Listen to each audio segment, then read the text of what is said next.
Ma conception de l'alpinisme, c'est d'abord d'aller chercher l'aventure, d'être confronté à une forme d'engagement, à de l'imprévu, à de la difficulté. Et je dirais que c'est différentes choses et que c'est difficilement exprimable. C'est du ressenti, c'est des bivouacs, c'est des levées, des couchers de soleil. C'est toute une alchimie qui est assez improbable et assez magique en fait.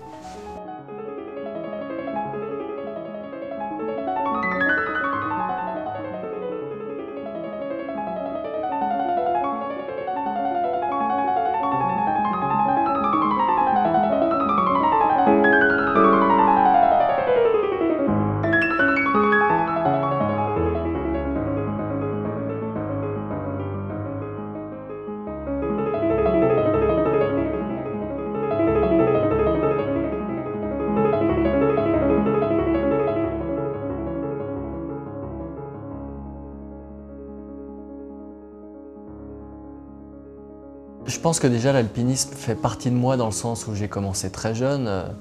Mon papa qui m'a initié a mis la petite graine très très tôt. Et à un moment donné, bon, ben voilà, ça a poussé, ça a germé. Et je l'ai délaissé pendant de courtes années, puis j'y suis revenu à fond.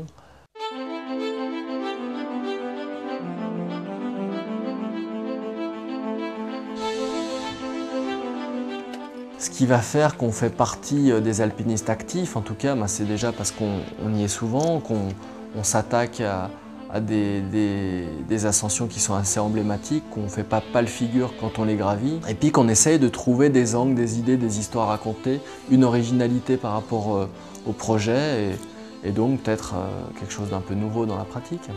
La performance, elle est là, mais elle apparaît plus en filigrane au deuxième plan qu'au premier plan. On a plus envie de faire passer un autre message à travers nos ascensions que la performance. Elle doit être là, elle est présente, c'est souvent ce qui donne un angle, une légitimité par rapport aux partenaires, par rapport à la presse, aux médias, etc.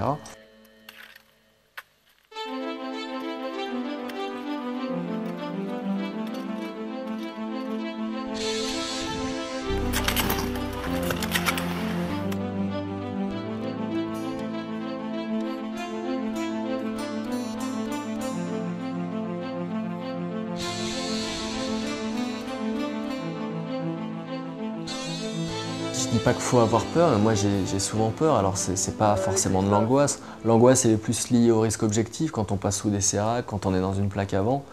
Mais une appréhension avant l'ascension, de savoir si on est à sa place, si on est assez entraîné. Pour moi ça participe d'une vigilance, c'est un voyant qui est allumé, qui nous permet d'être présent, d'être là, de pouvoir éviter la pierre qui nous arrive dessus.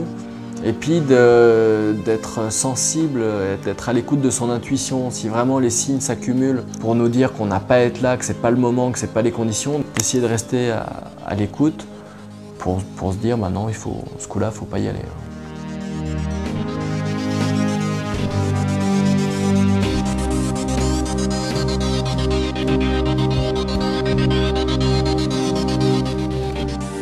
Aujourd'hui, quand je vois des gens qui ont plus une quarantaine, une cinquantaine d'années autour de moi, j'ai l'impression qu'ils laissent une place aussi importante à ce qu'ils vont partager en montagne qu'à l'ascension elle-même. Et le fait d'être avec la personne choisie est quasiment aussi important d'être avec la réalisation.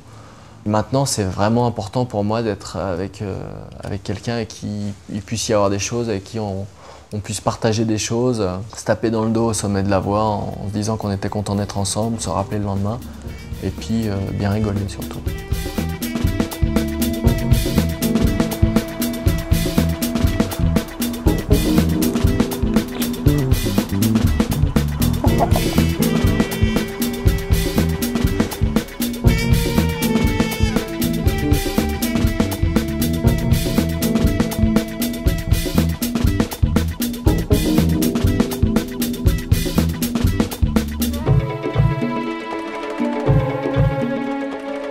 Les expéditions, le voyage, par définition, c'est extraordinaire. On sort de notre contexte, on est dans un environnement qui n'est pas le nôtre, donc c'est un rapport aux autres qui est différent. On sort de notre cour de récréation qui est les Alpes pour aller se confronter à un inconnu qui est encore plus important.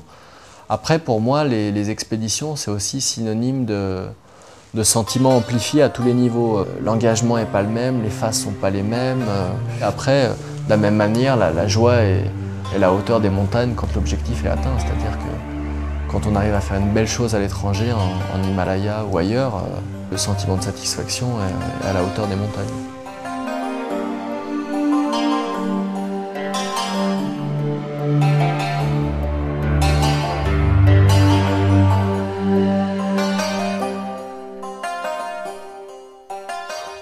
Moi je me voyais me foutre dans un trou tout à l'heure. Bah ouais, moi aussi. Ça m'a paru long entre déjà Bravo Mont Blanc de Courmayeur et puis Courmayeur Mont Blanc. Ouais.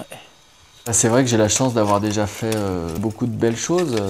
Il y a eu des belles ascensions dans les Alpes, des rencontres avec des compagnons de cordée, avec Patrick Vagnon il n'y a pas très longtemps, des belles réalisations avec Patrick Gabarou que je connais maintenant depuis plus de 10 ans, des performances plus techniques avec Aymeric Clouet. Tout ça, ça participe de super souvenirs qui nous habitent et qui nous habitent longtemps après avoir grimpé et qui font que le rapport aux compagnons de cordée, à l'autre, il est différent après chaque ascension parce que la relation elle est nourrie d'une nouvelle aventure. Et la dernière voie au Nant Blanc, la voie qu'on a baptisée Tiphaine, qu'on a faite en juillet dernier, elle a une saveur particulière parce que c'était vraiment un projet que j'avais moi, que j'avais mûri et nourri depuis quelques temps, que j'ai fomenté, qu'on a mis en place. Et c'était pas le projet d'un tel ou d'un tel, c'était vraiment une idée que j'avais.